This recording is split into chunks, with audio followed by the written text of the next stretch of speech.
El Salmo 10, en su introducción por Juan Calvino, dice así: este salmo es una oración contra los hombres perversos, nocivos y maliciosos, quienes por dolor y por fuerza acosan a los buenos y más débiles. Se describe el orgullo y los medios que usan para así los malvivientes. Oremos, que diga, cantemos al Señor de nuestros salmos. Porque estás tan lejos, oh Señor, te escoges el día de tribulación, con arrogancia y con gran furor, el mal al pobre hace persecución, calla en los males de su intención, pues se canta en mano su apetencia. Bendice al avaro, a Dios desprecia. El malo por su rostro de altivez, nunca a Dios humilde buscó. No hay Dios ni siquiera una vez en los pensamientos de su razón. Sus caminos siempre torcidos son, tiene tus juicios lejos de su vista.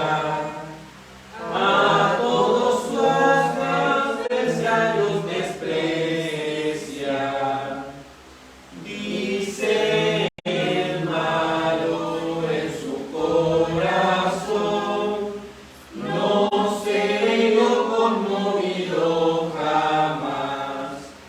Nunca el infortunio me alcanzará. Su boca está llena de maldición. Hay engaños y fraude a profusión. Debajo de su lengua hay malicia, maldad y toda clase de injusticia. Cerca del pueblo acecha con maldad, al inocente mata a traición. Sus ojos acechando al pobre están, acecha como en la cueva el león. Está acechando en toda ocasión, pues quiere arrebatar al que no es fuerte, para traerlo a su red de muerte. Se encoge, se agacha, se hagan cantidad de infelices en sus cajas cayó. Se dice Dios olvidó la maldad, ha encubierto su rostro no lo vio. Levántate, oh soberano Dios, alza tu mano con poder glorioso.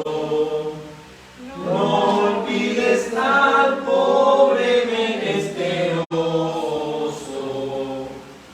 porque el malvado desprecia a Dios. Se dice tú no lo inquirirás. Tú lo has visto, pues ves la vejación y todas las obras tú mirarás. Y tu mano retribución dará. A ti se acoge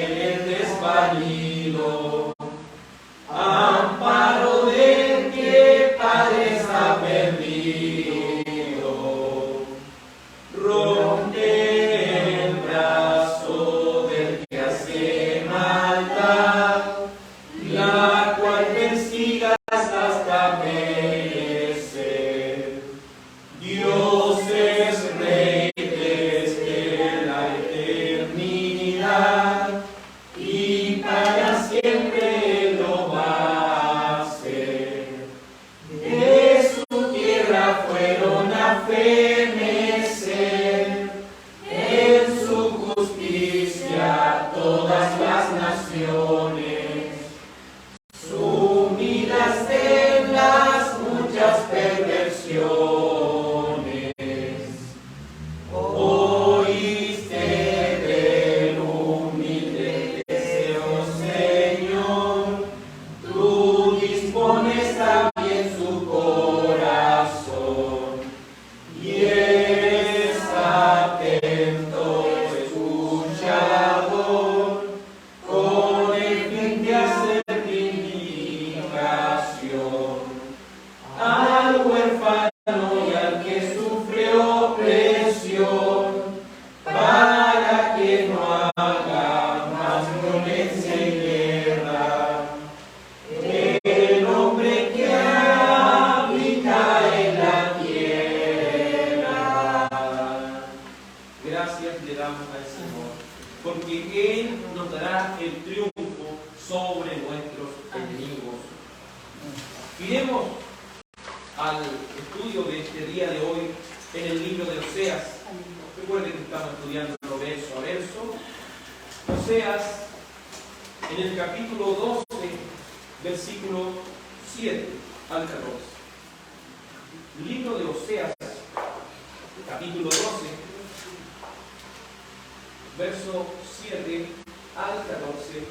Ahí estará la maravillosa palabra de Dios en este día de hoy.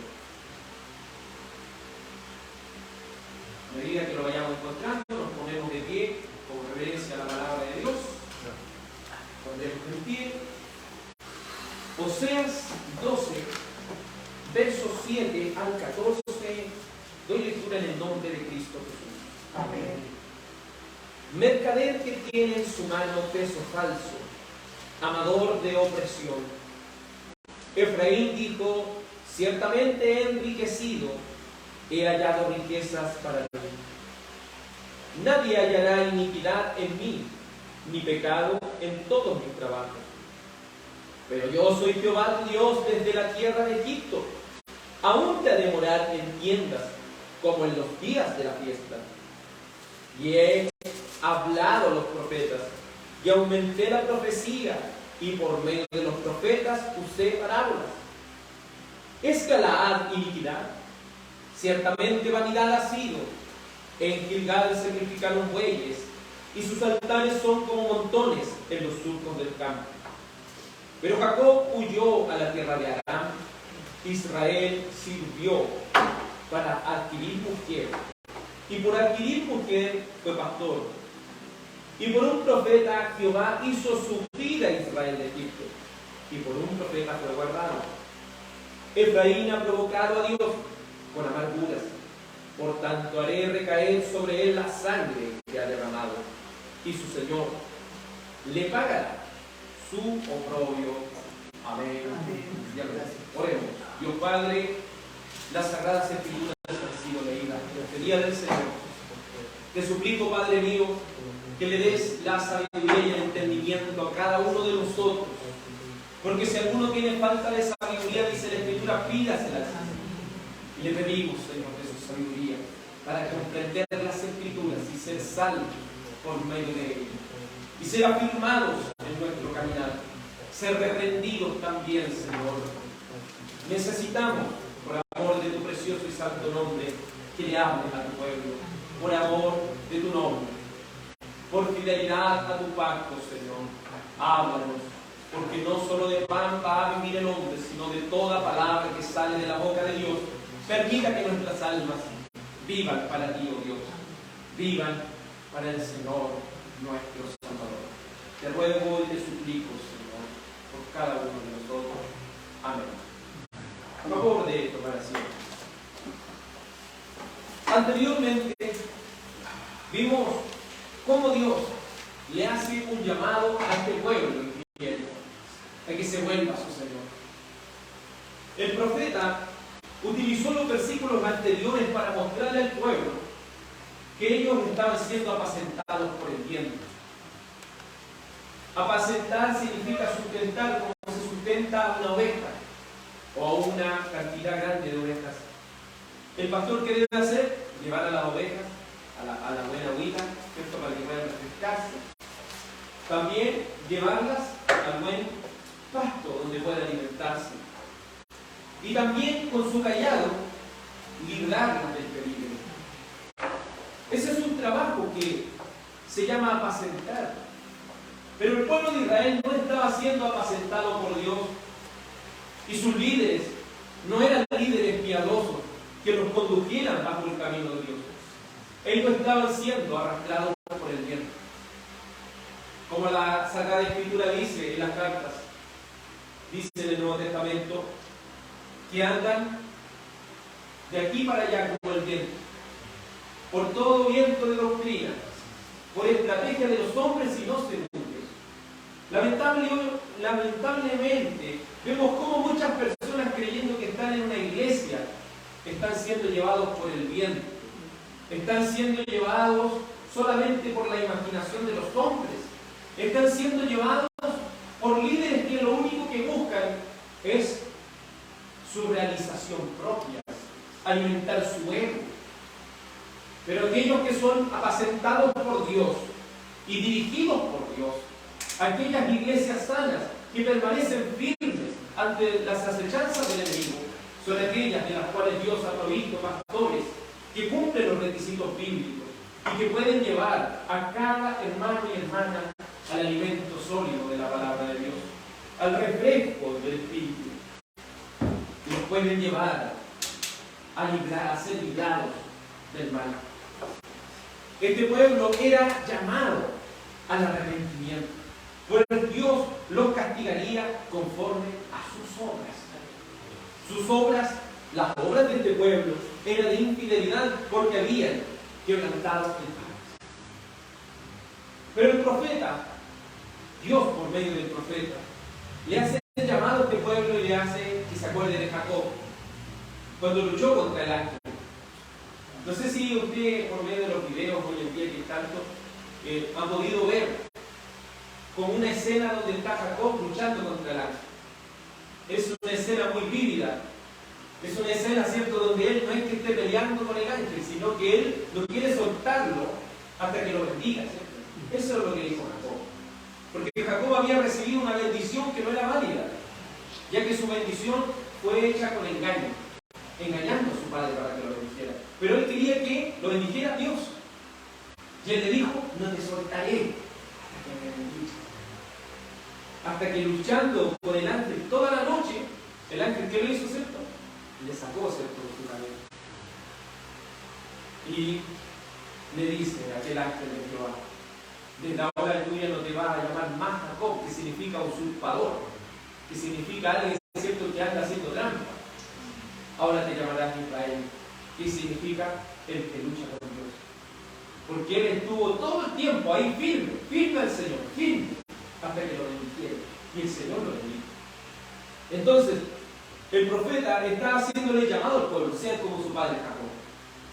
Y cuando él pecó, él se volvió a su Señor con insistencia. Se volvió a su Señor, a pesar de las cosas que podían pasarle, porque él nunca más volvió a caminar como caminaba antes. Él tuvo que recibir esa disciplina del Señor. Dice, si usted lo ve en este mismo Oseas, capítulo 12, verso 4, dice, venció al ángel, prevaleció, lloró y le rogó en Betel, le halló. Y allí habló con nosotros. ¿Qué es lo que hizo en este arrepentimiento Jacob? Lloró, le rogó, prevaleció, es decir, fue insistente. No basta para un cristiano solamente decir, Señor, perdona. No, un cristiano con gran insistencia debe recurrir ¿a quién? A Cristo. Siempre se lo hemos reiterado una y otra vez, hermanos. No debemos pretender ir a Dios y decirle, Dios, perdóname. No. Permíteme hallar perdón por medio de quién? Por medio de su Hijo. Nunca pretenda ir a confesar sus pecados delante de Dios si primeramente no va a Cristo. Porque solo por medio de Cristo, por medio de su sacrificio, podemos ser escuchados delante de Dios. Pero si hablásemos con Dios directamente, ¿no? Sin el sacrificio, ¿qué vamos a conseguir? Nada. Por eso siempre lo que pedimos es en el nombre de ¿qué? De Jesús. En el nombre de Jesucristo. Porque Jesucristo es el camino al Padre. Le dijo, yo soy el camino, yo soy la verdad, yo soy la vida. Y dice, nadie viene al Padre sino por mí. Amén. Es decir, no hay otro acceso a Dios sino por medio de Jesucristo. Pero con gran insistencia Jacob lloró y le rogó. Entendemos también que Betel significa casa de Dios. Y en la casa de Dios me halló. En la casa de Dios. Si hay algo que las Escrituras nos muestran, es lo que dice el profeta: me buscaréis y me hallaréis, porque me buscaréis de todo vuestro corazón. Amén. Si hay algo de lo que usted y yo debemos estar seguros, es que ninguno que se haya acercado a Cristo de todo corazón, ninguno ha quedado desahuciado por él, sino que ha sido escuchado por su Dios. Porque creemos que si Él nos hace nueva criatura, nosotros vamos a volver humillados a nuestro Señor. Vamos a volver con lloro, vamos a volver con insistencia para encontrar paz para el oportuno socorro. Por eso el verso 6 les dice: tú pues vuélvete a tu Dios, guarda misericordia y juicio, y en tu Dios confía siempre. Vuélvete a tu Dios, vuélvete al Señor. Es lo que este pueblo estaba recibiendo, misericordia. Vuélvete al Señor, pero empieza a amar ¿qué cosa? La justicia. Empieza a amar la justicia. Empieza a confiar en Dios y no en otras cosas que no son Dios. En ese contexto entran los versos siguientes en los cuales vamos a estudiar. Pero, ¿cómo encontramos al pueblo? El profeta una y otra vez, Dios por medio del profeta, llama al pueblo.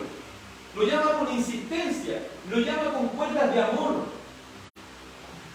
Lo llama. Pero este pueblo, mire lo que dice el verso 7. Mercader, que tiene en su mano peso falso, amador de opresión. ¿Qué estaba haciendo este pueblo?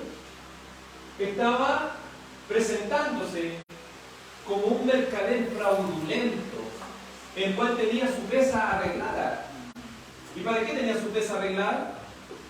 Para poder engañar a quien que iba a ir a comprar. Entonces el Señor está llamando a este pueblo al arrepentimiento, lo está llamando a la justicia, pero este pueblo no quiere volverse a la justicia. Ellos andan en injusticia.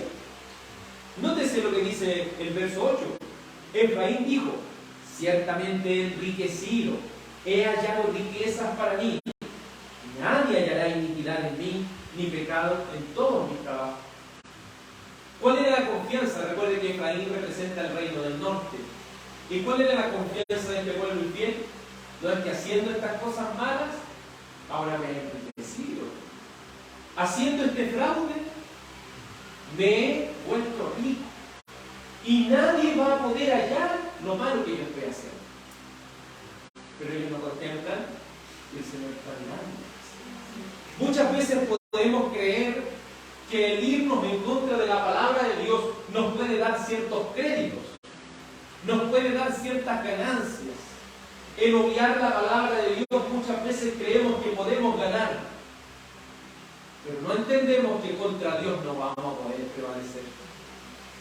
Quizás en el idioma español no captamos lo que aquí dice a grandes rasgos, pero la palabra mercader aquí es la palabra Canaán en el hebreo.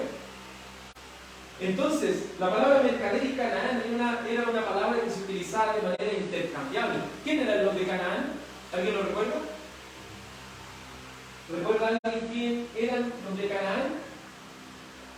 ¿Saben quién era? El pueblo que estaba antes que ellos en la tierra prometida.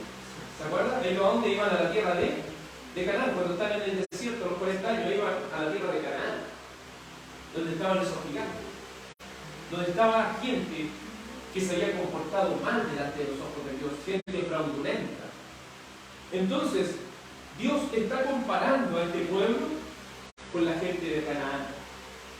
Lo está comparando con esta gente que ama el fraude, con esta gente que ama hacer las cosas mal. Pero ¿qué conseguirá un cristiano ¿Qué conseguirá el pueblo de Dios haciendo las cosas mal? ¿Qué vamos a conseguir? Nada. Y peor que eso, vamos a conseguir el ser disciplinados por Dios, si es que somos su pueblo. Y si no somos su pueblo, seremos puestos en el juicio de Dios. Porque con Dios podemos jugar. No. Recuerde lo que anteriormente el profeta ya le había dicho en el capítulo 11. Lo que siempre ustedes van a cosechar. Si ustedes están sembrando fraude, ¿qué van a cosechar? Cosas malas. Cosas malas. Por eso veamos nuestro desempeño en la vida diaria. No solo culpemos a Israel de ser fraudulento. También examinémonos a nosotros mismos y veamos cómo está siendo nuestro desempeño. ¿Cómo está siendo nuestro desempeño en el trabajo? ¿Cómo está siendo nuestro desempeño con nuestros vecinos? ¿Cómo está siendo nuestro desempeño con la gente que está a nuestro alrededor? ¿Estamos amando el fraude? ¿Estamos amando el odio? ¿Estamos amando la soberbia? ¿Estamos amando el orgullo? ¿Estamos amando todas aquellas cosas que lo único que hacen es alejarnos de Dios? Es la pregunta que debemos hacer. Por el otro lado, ¿cómo está nuestro servicio a Dios?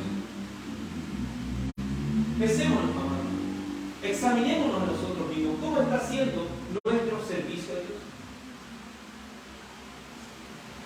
¿Le estamos robando tiempo a Dios?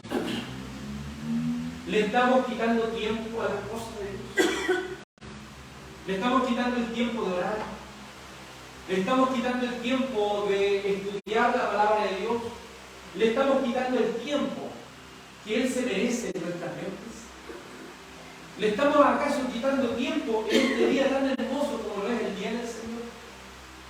Lo hemos dicho, el cuarto mandamiento, ¿cuál es? ¿Lo recuerdan? Guardaréis el día de reposo para santificarlo. Es decir, el día domingo es un día santo. Es un día apartado para Dios, que nosotros debemos apartar de los 6 días, de los 7 días. Son 6 días para que nosotros hagamos lo que queramos en nuestro trabajo. Pero el séptimo día es un día que Dios ha hecho. Y obreros fraudulentos seríamos si solamente nos conformamos con entregarle las horas del Señor y no el día. También estaríamos haciendo fraude. Estaríamos conformándonos solamente por reunirnos aquí unas 2 o 3 horas. No entendiendo que no es la hora del Señor, es el día del Señor. ¿Qué estamos haciendo por la mañana, hermanos? Estamos por la mañana reuniéndonos en el hogar para orar a Dios, para meditar en su palabra. ¿Qué vamos a hacer ahora una vez saliendo de la reunión?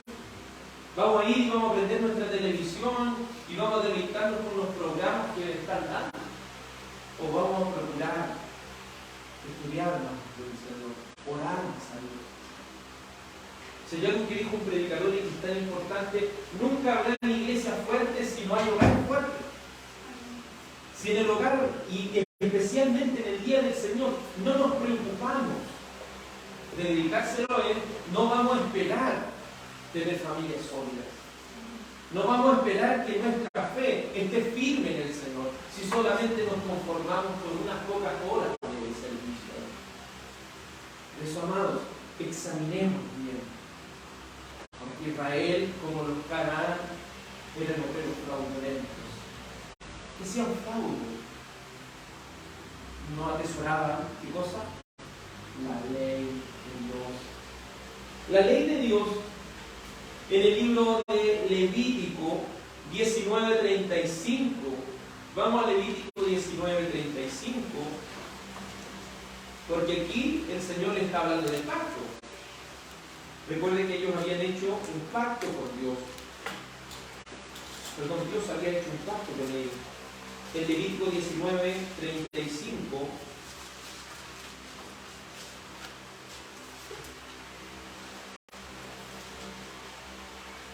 Levítico 19:35 dice así la palabra de Dios. Levítico 19:35. No hagáis injusticia en juicio, en medida de tierra, en peso ni en otra medida. Balanzas justas, pesas justas y medidas justas tendréis. Yo, Jehová vuestro Dios. que os saqué de la tierra de Egipto. Guardad pues todos mis estatutos y todas mis ordenanzas y ponedlos por obra. Yo, Jehová. Dios nos está diciendo aquí, ustedes pongan esto por obra para ser salvos, ¿no? En ninguna manera la ley fue puesta para que ellos sean salvos, sino para que les fuera bien, sino para que fueran bendecidos por Dios.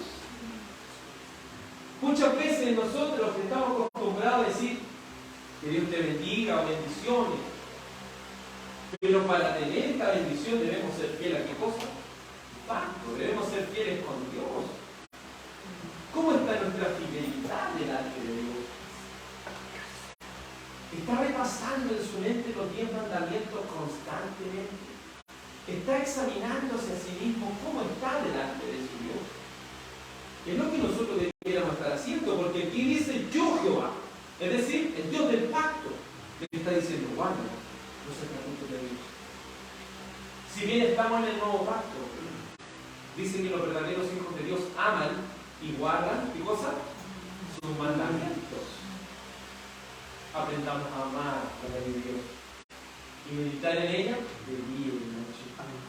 ¿Por qué promovemos tanto el cantar los salmos? Porque los salmos hablan de quién es el Señor, y si constantemente estamos meditando en su ley, meditando en su palabra, es algo que nos va a ayudar espiritualmente, amados. Ellos no estaban cumpliendo con la ley de Dios, porque se estaban enriqueciendo a costilla de las demás. Y mire la soberbia, nótese la soberbia que dice en el verso 8: Efraín dijo, ciertamente he enriquecido, he hallado riquezas ¿para qué? Para mí, dice, ¿cierto? Dice, he hallado riquezas para mí, nadie hallará iniquidad en mí, ni pecado en todos mis trabajos.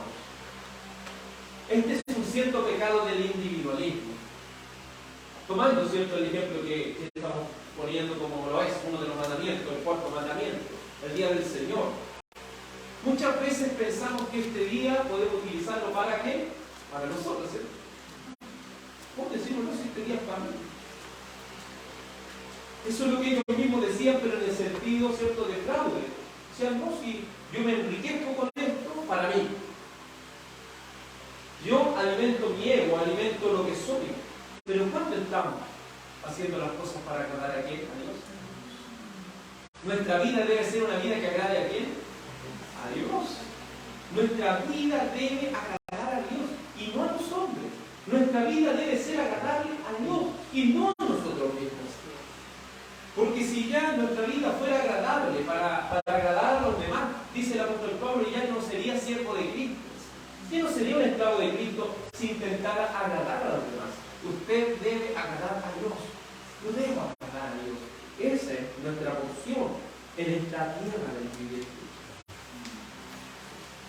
Así este reino del norte se enfocó en el materialismo, se enfocó en la codicia, con engaño procedieron. Así lo describe el profeta. El profeta lo describe de esa manera, porque ellos eran personas que hacían, ¿cierto?, peso falso, amaban la opresión. Ellos decían, no, a mí nadie me va a encontrar que yo soy pecador. ¿Por qué usted dice que soy pecador si yo no lo soy? Yo me estoy enriqueciendo con esto, pero nadie me venga a decir a mí nada. ¿Cómo se llamaría eso? Soberbia. Es mostrarnos altivos delante de lo que Dios nos dice. Y eso es algo que no puede permanecer en nosotros, amados. Cristo nos ha hecho libres de la soberbia. Cristo nos ha hecho libres del orgullo. Cristo nos ha hecho libres de todas estas cosas que lo único que hacen es enemistarnos con Dios. Por eso, si pudiéramos ponerle un título a este mensaje, diríamos: no te olvides de dónde te sacó el Señor.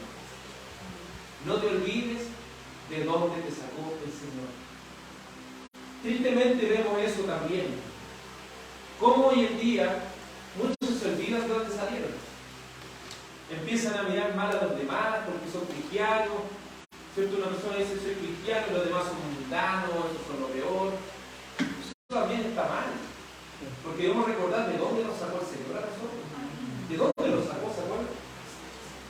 Por eso el profeta, para a ellos de alguna manera hacerlos entender, no solamente les muestra su pecado, no solamente les muestra qué es lo que ellos estaban haciendo mal, sino que les recuerda.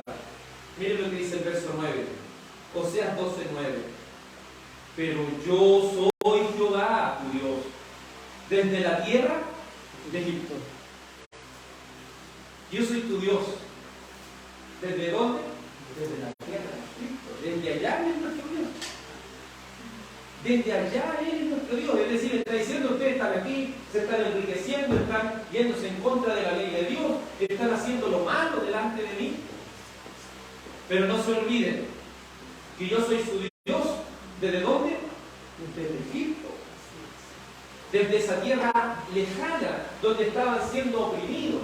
Desde esa tierra lejana donde estaban siendo esclavos. El Señor era su Dios. El Señor era su Dios. Nótese que también está contenida aquí, en este mismo verso, verso 9, dice, pero yo soy, ¿quién? Jehová, tu Dios. Jehová, tu Dios. O como se podría decir, Yahweh, Elohim. Elohim es Dios. Yahweh, yo soy el Dios del pacto. Entonces, se fija aquí, le está diciendo, yo soy el Dios del pacto. Yo soy el Dios del pacto. Acuérdense del pacto que hicieron conmigo. Ustedes estaban presentes, el pueblo que dijo, vamos a hacerlo, Señor. Y ahora el pueblo se está desentendiendo. Ahora el pueblo está diciendo, no, nadie puede ver mi pecado. Nadie puede verlo. Como hoy muchos se excusan. Tú no conoces mi corazón. Tú no puedes ver lo que hay en mi corazón. ¿Acaso eso es una licencia para pecar deliberadamente? No. La palabra dice, de la abundancia del corazón, habla la boca. ¿Cómo vamos a ver nuestro estado espiritual por lo que sale de nuestra boca? Constantemente vamos a ir analizando eso. ¿Qué está en nuestros labios? El Señor o el mundo. Las cosas terrenas o las cosas celestes. Tampoco quiere decir que todo el día vamos a andar hablando del Señor, pero sí quiere decir que esa conversación es primordial en nuestra vida. Es algo importante para nosotros del Señor. Eso les dice aquí, en palabras simples, no te olvides de dónde vienes. No te olvides que hiciste un pacto conmigo. No te olvides que yo soy tu Dios. ¿Desde dónde? Desde la tierra de Egipto. Luego le dice, punto y coma, aún te haré morar en tiendas, como en los días de la fiesta. ¿A qué se refiere aquí? ¿Alguien tiene alguna idea? Te dice morar en tiendas, como en los días de la fiesta. Los israelitas, según el libro de Levítico, verso 23, capítulo 23, verso 39 en adelante, se habla de que ellos debían hacer la fiesta conocida como la fiesta del tabernáculo. No sé si alguna vez lo han escuchado. La fiesta del tabernáculo. La palabra tabernáculo significa tienda, o como podríamos decir en nuestro idioma, una carpa. Ellos, cuando llegaba la fiesta de los tabernáculos, ellos debían morar, ¿dónde? En una carpita. Cuando estaban en sus 7 días de la fiesta, ellos sus 7 días debían salir de sus casas sólidas e ir a vivir en una carpita por esos días. ¿Pero por qué debía hacer eso el pueblo? ¿Alguien tiene alguna idea por qué el pueblo debía hacer eso? Para recordar continuamente. Exacto. Después de eso, para recordar sus días en el desierto. ¿Entienden? ¿Por qué el Señor necesitaba que esa fiesta se realice? Porque como pueblo somos olvidadizos. Como pueblo somos olvidadizos. No olvidamos de dónde nos saca el Señor. No olvidamos de dónde el Señor nos ha rescatado. Entonces necesitaba mostrarle al pueblo de Israel, a través de una fiesta que ellos debían hacer cada año, que el Señor estuvo con ellos en el desierto. Pero cuando estaban en la tierra prometida, ellos ya tenían sus casitas sólidas, ellos estaban bien, estaban tranquilos, habitaban en familia.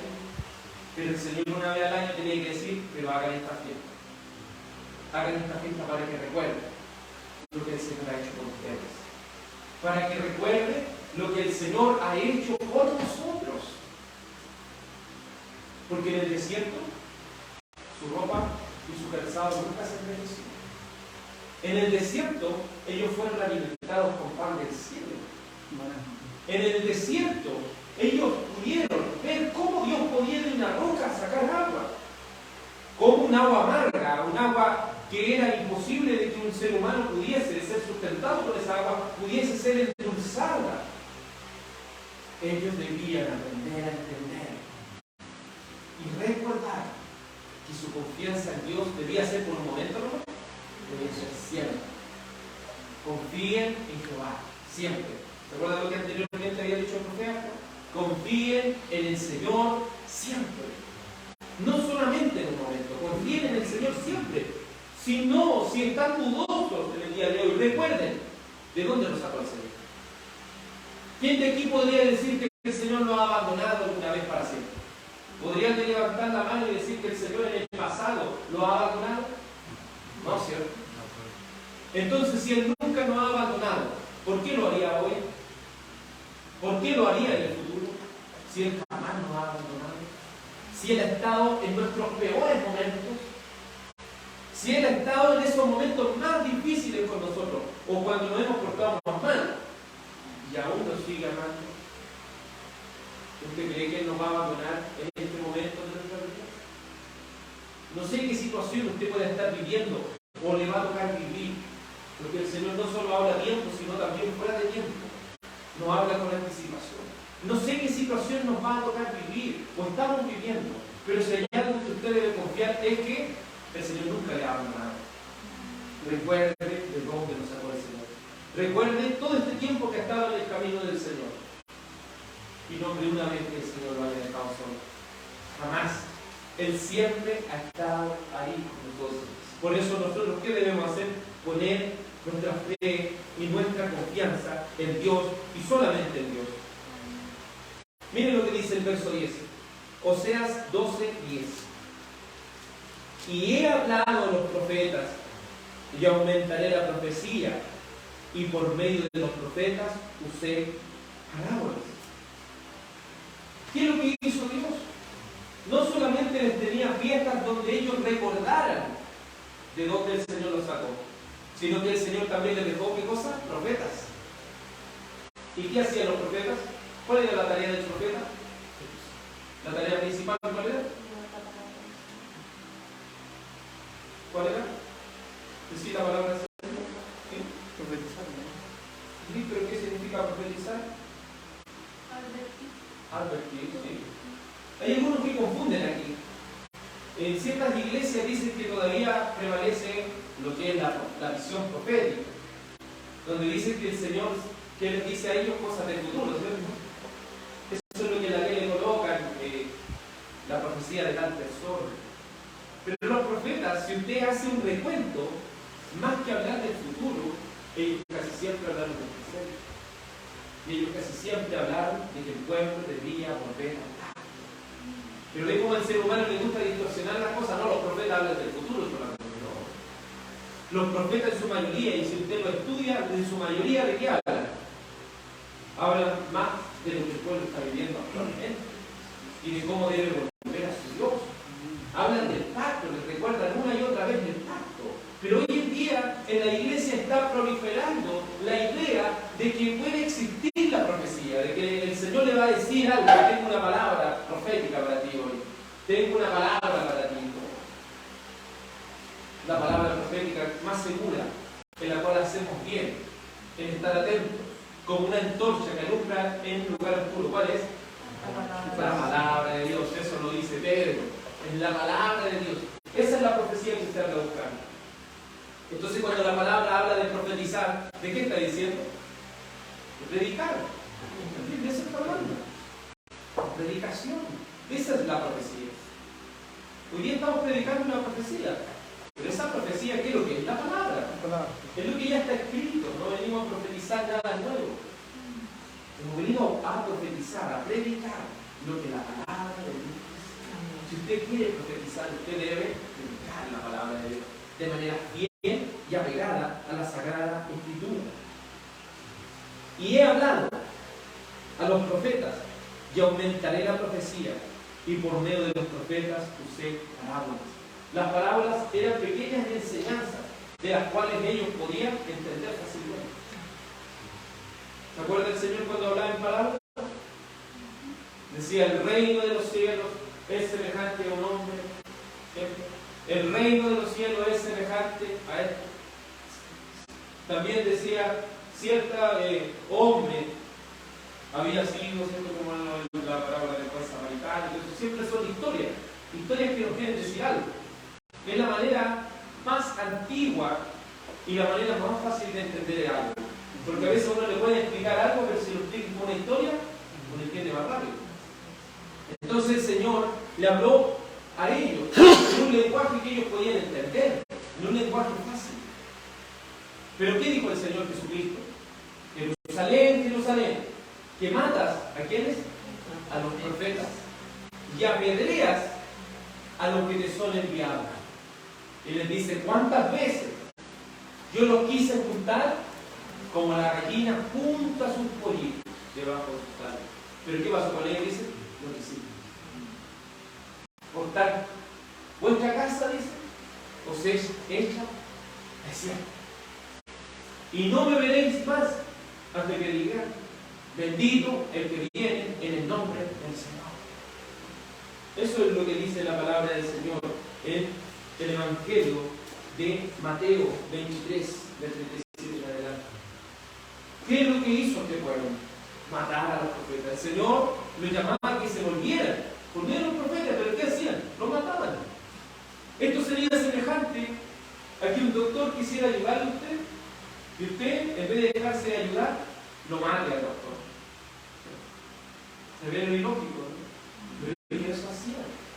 Y lo hacían, ¿sabe por qué? Porque le apestaba escuchar que ellos están haciendo algo mal. Porque la profecía es que lo que hace nos confronta. ¿Y a quién de nosotros nos gusta que nos digan la verdad? ¿A quién le gusta? A ninguno cuando le están diciendo algo que uno no quiere, ninguno acepta así, oh, qué bueno, sí, gracias por decirlo, ¿no? Siempre uno como que se espanta. Pero un verdadero cristiano puede espantarse, sí. Pero de alguna manera el Espíritu Santo, ¿qué va a hacer? Va a convencerse, ¿verdad? Sí, va a animar. Mi orgullo muchas veces no me impide reconocerlo, pero sí, es verdad, esta es mi situación espiritual. Pero Israel no. Israel, ¿qué es lo que hizo? Matamos, porque nos sigan hablando.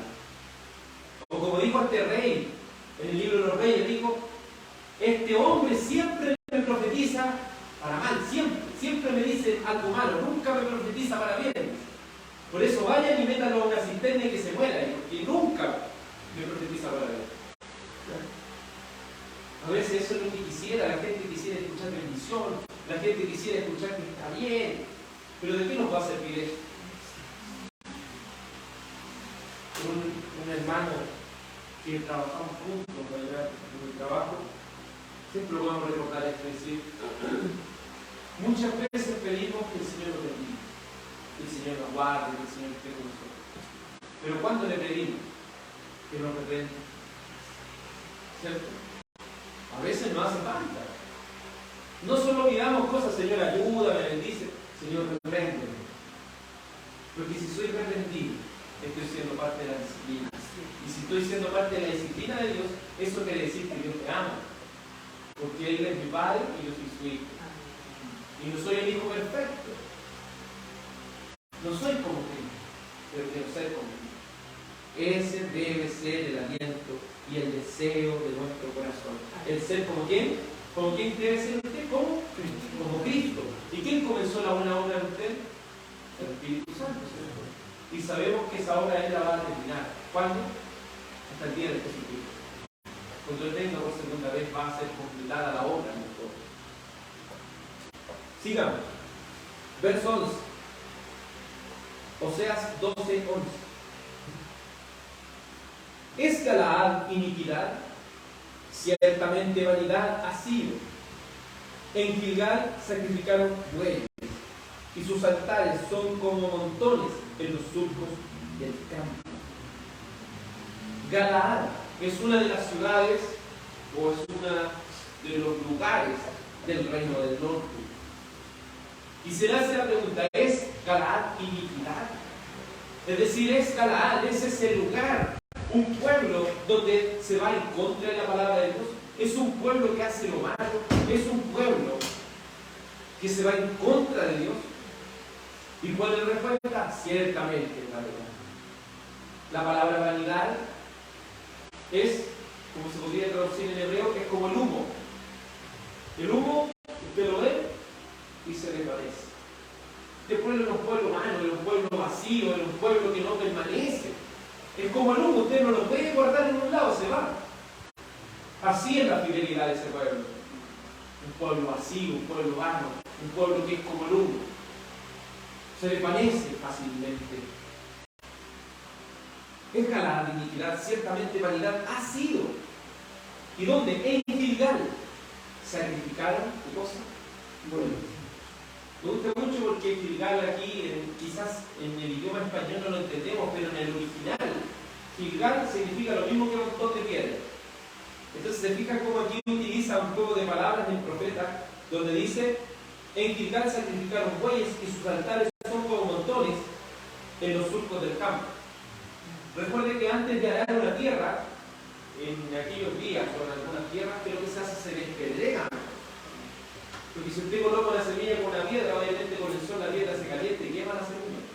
Entonces, ellos despedregaban y hacían montoncitos de piedra al lado de los surcos. Y no iban a ir a botar las piedras tan lejos, y las dejaban ahí al lado de los surcos. Entonces, cuando hablamos de despedregar algo, no hablamos de sacar 3 o 4 piedras, hablamos de sacar montones y montones de piedras. Entonces aquí le está hablando en este juego de palabras, el profeta le está diciendo a Galaad, son vanidad, porque como montón de piedras, porque Gilgal también significa montón de piedras, sacrificaron bueyes y sus altares son como montones en los surcos del campo. Es decir, que tanto sus sacrificios como sus altares eran numerosos. Pero tristemente, que sus altares no eran cosa agradable al Señor. Porque ellos en la antigüedad tenían un santuario único. ¿Ellos dónde debían ofrecer sacrificios? ¿Donde ellos querían? No. ¿Se acuerdan que en el principio Abraham sí lo hacía? Abraham andaba en el desierto y él decía, ¿qué va a alabar al Señor? Hacía un montoncito de piedra, mataba a un animalito, aquí va a alabar al Señor. ¿Se acuerdan que ellos lo hacían así? Caí, quería ver, también lo hizo. Usted lo puede ver en la Biblia que lo hacía así. Pero cuando se hizo el antiguo pacto, en el antiguo pacto se les dijo, no. Ustedes ahora ya no pueden ofrecer sacrificios donde ustedes quieran. No pueden adorar donde ustedes quieran. Ustedes van a tener que ir a adorar ¿a dónde? Al templo. Tienen que ir a adorar al templo. Miren, veamos el Levítico 17.1. Levítico 17.1.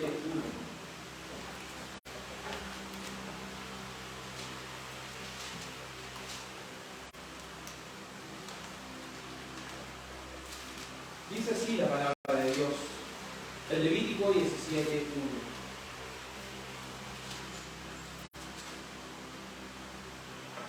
Levítico 17.1 dice, habló Jehová a Moisés diciendo, habla a Aarón y a sus hijos, y a todos los hijos de Israel, y diles, esto es lo que ha mandado ¿quién? Jehová, el Dios del pacto. Cualquier varón de la casa de Israel que degolle buey o cordero o cabra en el campamento o fuera de él, y no lo trajere a la puerta del tabernáculo de reunión para ofrecer ofrenda a Jehová delante del tabernáculo de Jehová, será culpado de sangre el tal varón. Sangre derramó, será cortado el tal varón entre el pueblo, a fin de que traigan los hijos de Israel sus sacrificios, los que sacrifican en medio del campo, para que lo traigan ¿dónde? A Jehová, a la puerta de ¿dónde? Del tabernáculo de reunión, al sacerdote, y sacrifiquen ellos sacrificios de paz. Ellos debían sacrificar donde ellos quisieran, debían adorar donde ellos quisieran, ellos debían ir al templo. Y si le queda lejos, ir al templo. Gente que dice, no, yo no voy a la iglesia porque me queda muy lejos. Eso no es una excusa. aquí está el tema. Ahora no existe un templo físico. ¿Pero cuál es el templo? ¿Cuál es el templo? Cristo. Cristo es el templo, eso. Y que también aquí hay algo que la gente ha malentendido. Dice la gente, yo soy el templo. Entonces yo no necesito ir a la iglesia, yo oro en mi casa, leo en mi casa. No sé si usted ha escuchado eso. Oro en mi casa, leo en mi casa, estudio en mi casa, escucho predicaciones por internet y estoy listo. Entonces yo soy el templo. No. Cristo dijo, destruir este templo. Es decir, el templo es el cuerpo de Cristo. Y cuando Él muere y resucita, ¿qué es el cuerpo de Cristo ahora? Iglesia.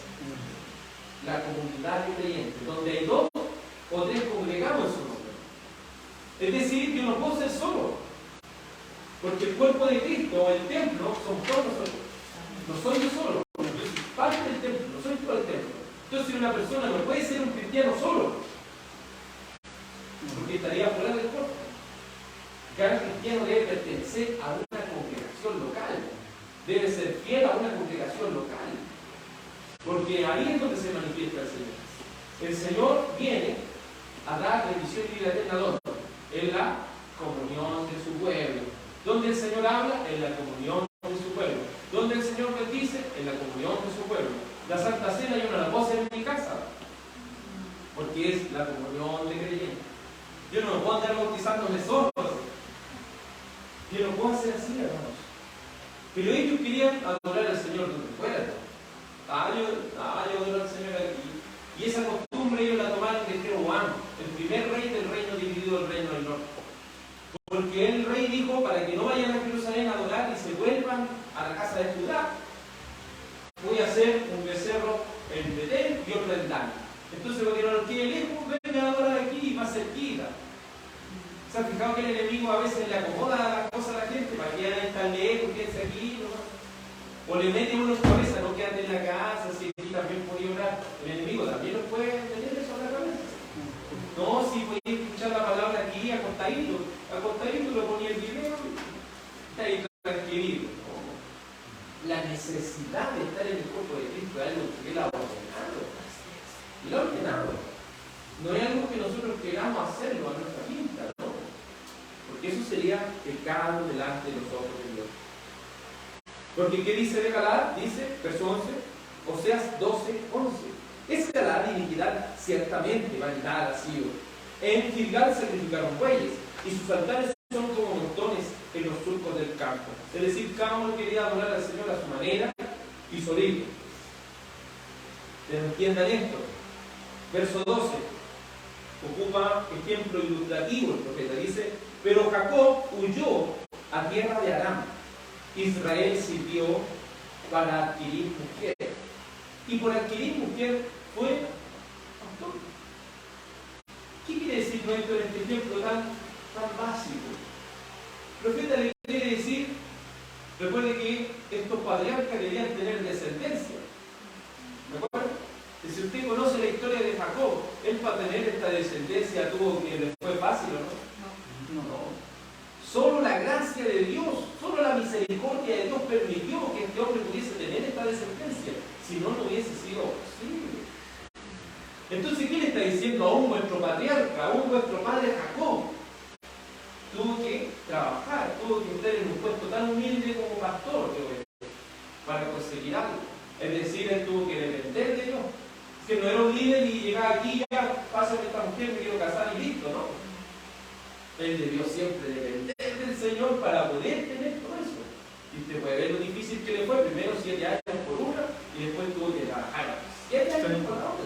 Entonces no fue algo fácil, fue algo que solamente el Señor lo ayudó. ¿Se acuerdan de que cuando empezaba a multiplicarse la oveja, él colocaba un palito ahí para que naciera de una manera? Todas esas cosas, uno lo ve que el Señor de una u otra manera lo ayudó. Su hermano lo quería matar, ¿se acuerdan? Saúl lo quería matar. Entonces, ¿qué le está diciendo al pueblo? En palabras simples está diciendo, Jacob no era nada. Porque él dependió de la gracia de Dios. Él dependió del poder de Dios. Y no es así mismo. Ustedes quieren adorar a Dios donde les plazca, pero la cosa no es así. La cosa no es como ustedes quieren. La cosa es como Dios dice que debe ser. Eso es el tema. Eso es lo que nosotros, para ser cristianos, lo mínimo que se necesita es humildad. Estar dispuesto a decir sí. persona divina. Las cosas como Dios dice. Eso es ser humilde. Humilde no es aguantar que todos le peguen, que todos le digan cosas, no. Humilde significa acatar la orden que verdaderamente corresponde. ¿Y esa orden de quién es? De Dios. Es la orden de Dios. Luego dice, y por un profeta Jehová hizo subir a Israel de Egipto, y por un profeta fue guardado. Nuevamente apela a la misericordia de Dios, porque Egipto, si ustedes entienden que lo que era Egipto es como que nosotros, uno de nosotros fuera a Estados Unidos y fuera, no sé, a libertar un cierto pueblo de allá, uno, fuera allá. ¿Usted cree que con todas las armas que tienen los matan en 3 tiempos? Es lo mismo en Egipto, que Moisés, un hombre así, fuera allá, un profeta, no, un predicador, fuera allá, a libertar un pueblo de tanta gente, era algo imposible. Pero le dice, usted fue un profeta, queriendo decir que ¿quién estaba detrás de ese profeta? Dios. ¿Quién estaba detrás de la vida de Jacob? Dios.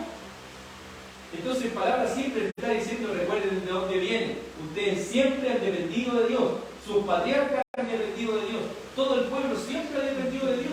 Pero ustedes quieren adorar a Dios de cualquier manera. Quieren servir a los ídolos de cualquier manera. Quieren seguir sus propios pensamientos y no quieren servir al verdadero Dios. Por último, el verso 14 termina así y dice, Efraín, recuerden que Efraín es un seudónimo del reino del norte, de las 10 tribus que están divididas, ¿cierto? Efraín ha provocado a Dios con amarguras, por tanto hará recaer sobre él la sangre que ha derramado, y su Señor le pagará su oprobio. Efraín lo paga, y él dice, ya me están provocando amargura, pero ¿saben lo que voy a hacer? Les voy a pagar conforme a lo que ustedes han hecho. Es decir, haré recaer sobre él la sangre que ha derramado. Es decir, el Señor le va a pagar por lo que él ha hecho.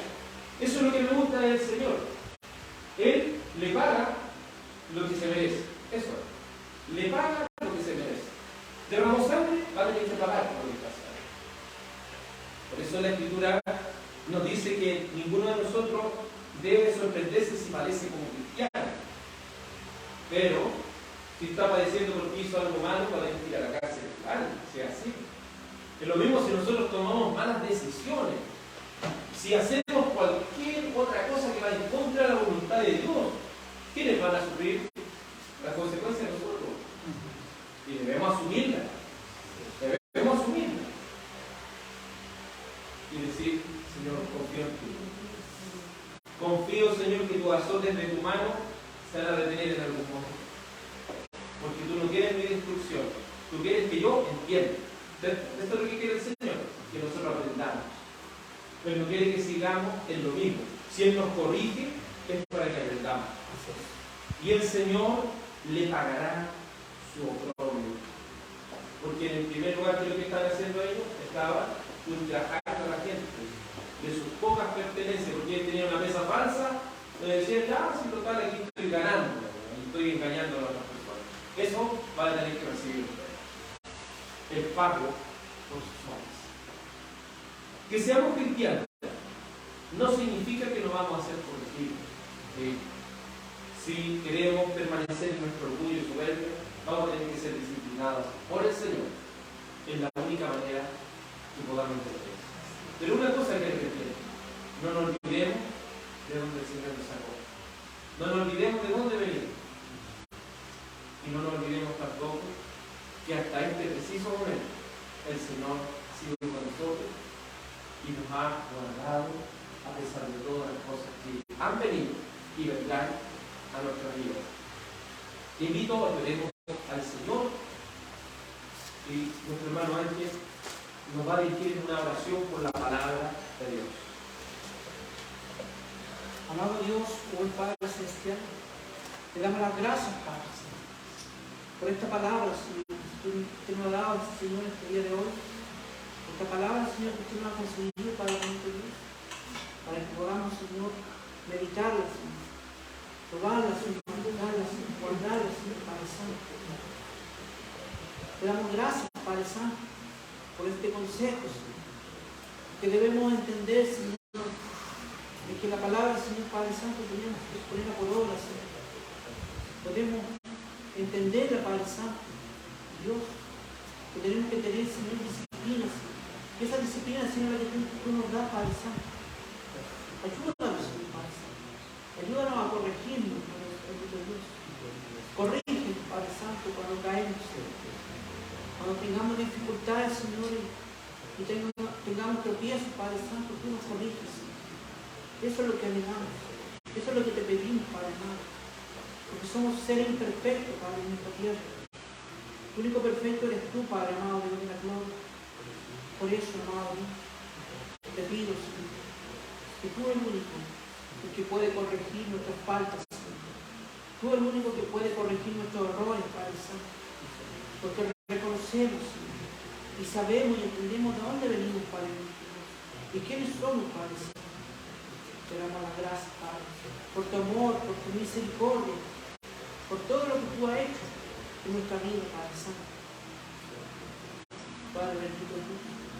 Y esta palabra, Señor, leída, Padre bendito Dios, podamos meditar, no solamente, Señor, ahora, sino, Señor, cada momento, Padre Santo. Podemos guardar en nuestro corazón, y si podemos explicarla, Padre Santo, a los que entienden, Señor. Te pedimos, Señor, que ellos puedan escuchar, Señor, también, Padre Santo. Gracias, Padre. En el nombre de Cristo Jesús, nuestro bendito Señor. Hermano Claudio, por favor, diríjanos una oración para el término de la reunión, para que el Señor nos guarde la semana. Amados Dios, mi Padre, gracias por haber concedido esta oportunidad, Señor, en medio de tu culto, de las normas, de los horarios, que vamos a formar, Señor, que también se van a ayudar a su lugar, Señor, a sus hogares, Señor, por tu lugar, que vamos a poder tu lugar por tu semana, Señor, igual, estamos pasando, Señor, y todo eso de el trabajo, nuestro hermano, para hermano, con sus hijos, Señor, sus hogares, Señor, por igual, para el bendito. Hoy le dice que actuamos, Señor, todas las cosas en la vida de Dios. Ayúdanos, Señor, a ver, a presentar a ti que soy todas las cosas, Señor, para que eres amigo. Bendice, Señor, tu iglesia igual, y la paz de Dios que sobrepasa todo entendimiento ahora.